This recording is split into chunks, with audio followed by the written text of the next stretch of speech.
ابن حبان میں ایک چھوٹا سا واقعہ مذکور ہے. ایک اعرابی نبی علیہ السلام کے پاس آیا اور کہا کہ یا رسول اللہ صلی اللہ علیہ وسلم مجھے قرآن یاد نہیں رہتا، مجھے کچھ بتائیے جو قرآن کا بدل ہو میرے لیے، کیا پڑھا کروں؟ فرمایا کہ ہاں بتاتے ہیں، سبحان اللہ والحمد للہ ولا الہ الا اللہ واللہ اکبر ولا حول ولا قوت الا باللہ، یہ پڑھا کرو.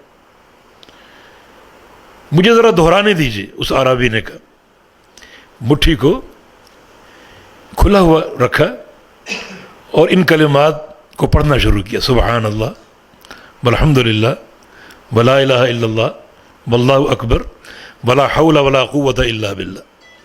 یہ ہاتھ بند ہو گیا. اب چونکہ اعرابی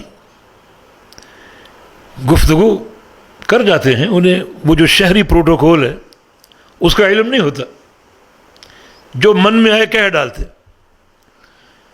فوراً کہہ اٹھا کہ ھذا لربی فما لی، یا رسول اللہ صلی اللہ علیہ وسلم جو کچھ آپ نے بتایا یہ سب کا سب تو میرے رب کے لیے، میرے لیے کیا ہے؟ فرمایا کہ تم بھی لے لو، یہ تعلق بالرسول، کیا سعادتیں حاصل ہوتی، تم بھی لے لو. اللہم اغفر لی وارحمنی وعافنی واہدنی وارزقنی. کہا مجھے دہرانے دیجیے، اللہم اغفر لی وارحمنی وعافنی واہدنی وارزقنی. کیا مانگا؟ یا اللہ مجھے معاف کر دے، یا اللہ مجھ پر رحم فرما، یا اللہ مجھے عافیت دے دے، یا اللہ میرے گناہوں کو معاف کر دے اور میری روزی میں وسعت پیدا کر دے. سب کچھ آ گیا، دنیا بھی دین بھی ہر چیز آ گئی. دونوں ہاتھ بند کر کے اٹھا اور چل پڑا بڑی خوشی سے.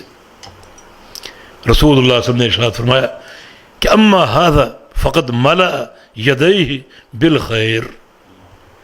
یہ شخص خالی ہاتھ آیا تھا اور اپنے دونوں ہاتھ خیر سے بھر کے لے گئے.